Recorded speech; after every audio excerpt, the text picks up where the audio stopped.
Mr. Sanborn, big Bob's things. Fine. Bob's fine. Big things happening here at the Technical High School. Part of the Barnstable school system. You know, you have many towns here that are a part of the school. We're talking academics today with you and the direction that the school is going in. There's a new building on the horizon, going to be finished by 2020.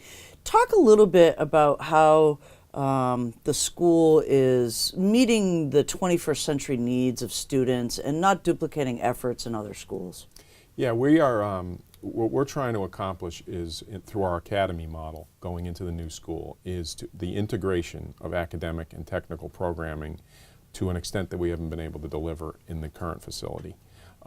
The academic programming is going to be right across the halls from each academy. So for example, the Transportation Academy, Auto Collision, Auto Tech, Marine Service Technology. The English teacher, the math teacher, the social studies teacher, and the science teacher are going to be right across the hall. That group, those teachers, and along with the technical teachers, are going to become a team. And we hope to see an integration that we aren't able to accomplish in this building, either academically to academically, the math and the social studies teacher, or the social studies and the English teacher, but also across the hall to the technical teachers. Because technical teachers have an amazing way of teaching kids on the job, doing things in the middle of the moment. And I think academic teachers can learn a tremendous amount from that. Vice versa, many of our technical teachers don't come in as trained teachers. They are expert in their content and in their technical trade, but they learn the craft of teaching over time. By osmosis and working as a team, I think that's going to improve both instructional modalities, both academic and technical. Not to mention the impact on the students in that academy, where you have a team of adults, they may not always like this, but a team of adults interested in them, concerned about them, and looking for the most achievement out of each and every student. Right. When you talk about this, it's somewhat of a model of a cohort that you would find in upper, higher learning. So with that being said, having these students and these teachers together, are they going to be together for all of those years so they'll really literally become a community? Predominantly. We know as we get into the planning stages, we had visioning sessions 2-3 years ago, and it was quite utopian. But now as the rubber's hitting the road, there's things we do want them to move around the building. Right. But predominantly they're going to be spending time in their transportation academy or their construction academy or their STEAM academy. That's where most of the bulk of certainly on their technical time they will, just like they do here in the current building. But a lot of their academics will be provided in that area. But if you need to take chemistry, you're going to have to take chemistry where it's offered. So there's still going to be some movement around the building. But it's that team of teachers and of caring adults that are monitoring those kids in the academy. Whether they're moving around or not, that's one thing. But when they meet in their professional learning time, they're going to be talking about kids, talking about student achievement, talking about how's Johnny doing, how's Mary doing, you know, what's working with you. You know, you have teachers who are very successful with kids, and then another teacher just down the hall is having a problem. They can talk about that and work it out, and the kids can't pull their wool over their eyes too, because they're talking all the time and integrating curriculum. Right. Let's talk a little bit about curriculum. Yep. It's changed over the years. Yep. Shops have come and gone. Yep. What's the current plans for this new school, and what will you have for your academies? Sure. What we did is we looked at all 17 of our programs, and after the envisioning was done, we looked at, okay, what does our programming look like, and what should we be going forward with? What we found is we really should be going forward with most of what we offer, with regards to wage and labor statistics, with regards to outcomes, with regards to graduate follow-up study, with wages. You know, we did a report on all 17 programs on 6 or 7 factors. And then we chose 7 programs to take a closer look at. Fast forward, we discontinued 2 programs by a vote of our curriculum subcommittee. And unfortunately, 2 great programs will not be in this new facility, and that's early childhood education and welding. So, but the statistics And the report that we did showed that the other 15 programs, the job prospects are very good, the wages are very good, well into the future. And I think you've heard of the skills gap. Right. I mean, many of the programs that we offer are addressing the skills gap. And the skills gap, if people don't know, is aging out. The electricians, plumbers, carpenters, HVAC technicians, just to name a few, are aging out of that profession, and we have devalued working with your hands for so long that, and pushing college, which I would think to the detriment of our economy and to some students, that it's time to reinvest and educate people on the quality job prospects for students in the trades and in the programs that we offer. Right. The trades are actually really important to Yeah. the Cape. Yeah. Home building, renovation, remodeling are probably some of the jobs that you see now that are well-paying. How do you make some of the other ones, though, like HVAC, kind of sexy for the kids? Like, how do you get, I want to be an air conditioning technician? Well, I got a funny story. HVAC was on the brink of possibly being discontinued several years ago. Never got to the point of that we were going to discontinue it, but enrollment was low, and outcomes weren't great, and we got a new teacher. It's all about the teacher. It is now our #1 program in this school, and that's a tribute to Sean Doyle is the name of the teacher. And by the way, we're looking for another one. Talk about trying to find a needle in a haystack is to try to find an HVAC teacher. So we are looking. Right. So, yeah, that's the toughest because they're so overworked right now they have no time to teach it. exactly. I mean, the other thing that makes it sexy is when students in their 11th and 12th grade year can go out into the community and work and earn a paycheck of $15, $17, $18, $19 an hour while in high school. And those wages just go up from there in that industry because they are desperate for help. So I know you have a traditional cosmetology for women. Are you seeing more enrollment for young girls into some of these or what would have been considered non-traditional skills in the future here? Is that a goal? Well, in discontinuing our early childhood education program, which was predominantly female, non-traditional is a big word around here. Every year we have a non-traditional fair where we bring in, if in the case of non-traditional shops that are traditionally male, we bring in females that are in the industry working, and vice versa, because there are programs where, cosmetology, for example, where the non-traditional is a male. So, and we have to report on that on a yearly basis, and we've made some inroads on that. It's difficult because you're dealing with stereotypes and long-held beliefs about who should be in what profession, but we work very hard to break that all down. And we're having success, especially in the construction trades, and I think that's partially due to the fact that parents now know that those are good jobs, good paying jobs. And we're seeing more females in auto tech, and in HVAC in particular, we've seen 3, 4 females in that trade.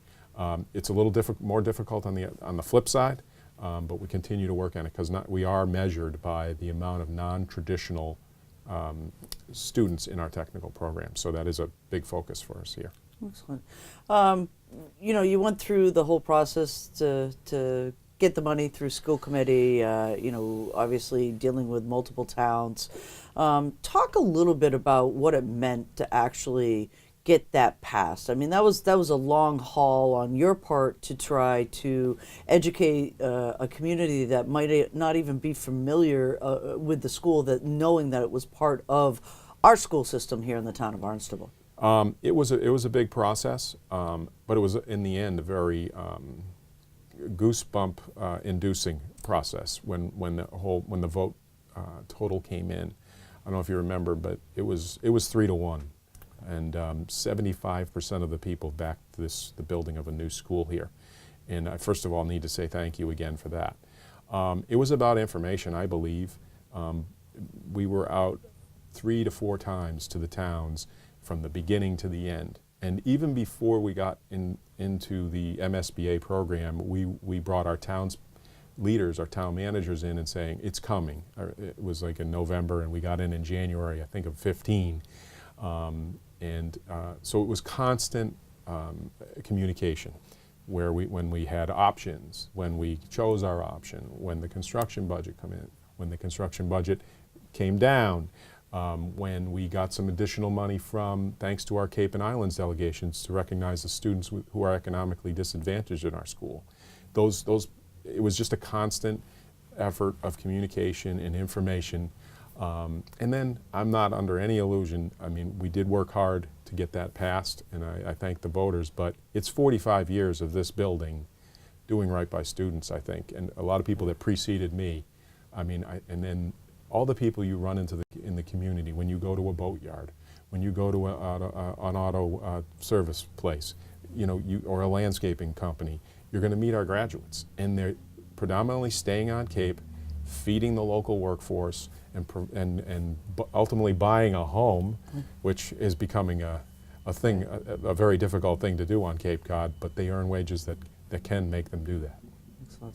I think I'll finish up this particular piece of the interview with the question of school choice. Yes. So it's cutthroat and competitive. I don't see any other words for that right now. The dollar for the student. How does Cape Tech set themselves apart for school choice? Well, just to take a step back, we're an application school, so every student that comes here fills out an application. They apply. So we're not in the school choice program. That's not to say that school choice hasn't affected us. Right. Because, so just to finish the application, every student applies. The sending districts send their 7th and 8th grade records with their attendance, their grades, and their discipline. There's a formal interview, and then that's scored. So that's how we operate. We start every year with an enrollment of 0 for our freshman class.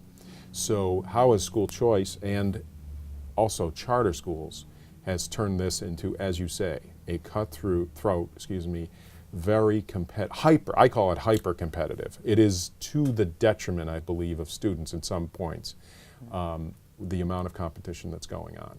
What we ask from Cape Cod Tech's perspective is let them see the place. That's not always true.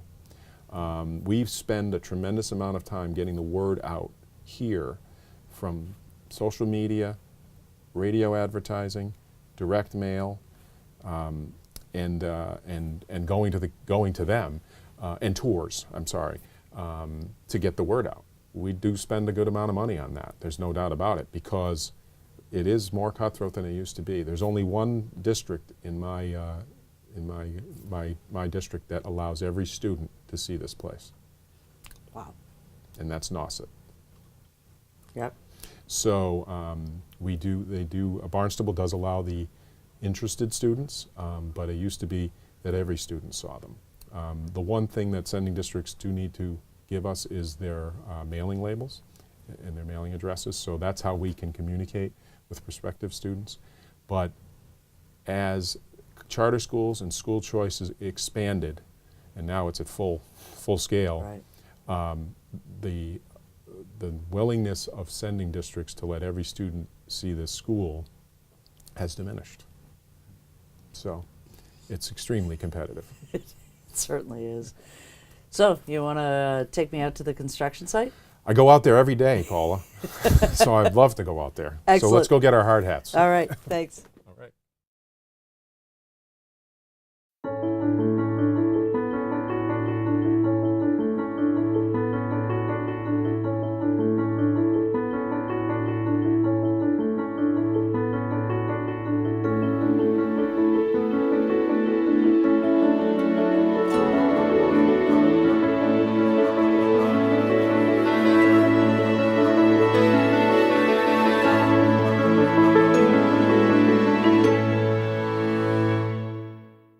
Less than 3 months since the groundbreaking here at Cape Tech, and with me, Bob Sanborn. Construction is just exploding around us. It's amazing. The group that we have with Colliers International as our owner's project manager Drummy, Rosane, and Anderson, our architects, and then bringing on Brate Builders as part of a public bidding process has been fantastic, and they are moving with light speed. And just so everybody knows, there's always testing people, always people that are looking at the construction to making sure it's being done. We have our representatives, the MSBA has their representatives, so making sure that things are on time, and we're ahead of time right now, but also safe and appropriately done. Right. So we're looking back at this actual construction site. Looks like foundations in for the basements. Yeah, most of the high foundations are done. Most of the footings are done. John Kavakis will correct me later if I've said the wrong word. But if you look at the drone footage on our website now, you get a really good sense of the outline of this building, and it's going to be stacked upon that. The high walls you see behind me right now are the basis of the underneath the gym for the most part, and the mechanical rooms. And then as you go back towards the back of the site, you're going to see the two wings of the first and second floors of the academies. Right over here, the restaurant will be right over here, and my office is going to be right there. So getting excited. I come out here every morning because I can't get enough of this, and I'm learning every day from the expertise of the people in these two trailers that you can't see right now. So let's talk a little bit about the technology of this building. Yep. You know, you're Cape Tech, right? We are Cape Tech. You're about tech. But there's some really cool modular stuff that's allowing you to accelerate the time that this building's taken to build. Yeah, I mean, Brate Builders, when they took over, they said, we're getting you in a year early. We were looking at September of 21 to get in. We're now looking at September of 20. That's not official, but that's what he says it's going to happen.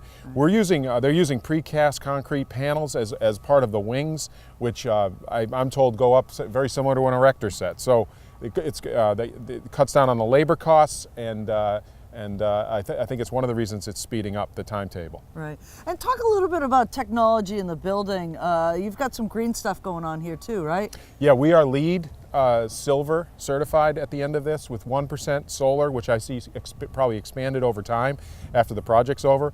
We have a green roof on the back, and obviously all the energy efficiencies of the HVAC systems, of the air conditioning systems, and then the windows are highly energy efficient as opposed to the current building. Right. So when we go into the site, what are we actually going to see in there? What's happening today? Today, I think we're doing some concrete pours in some of the, I believe, the footings, and there may even be some other type pours that we'll see. Most of the rebar is in, ready for the short walls. I don't think they're pouring those today, but you'll see some cement, you'll see some dirt. You're going to see a lot of dirt, and you're going to see a lot of rebar. Excellent. And just one final thing is, did the weather having a mild winter play into this a little? I think it's been fantastic. It's been a great. They've been able to pour almost any day they wanted to, and they can pour. They tell me they can pour all the way down to 0 degrees, but we haven't even had to deal with that. And that's once again professionals watching that process that is being done correctly at the temperatures that it's being done at. But the winter, or the lack of a winter, has been, even though there's snow right over there, has been great. Has been great. Fantastic. Yeah. Let's go in. Let's go in. All right.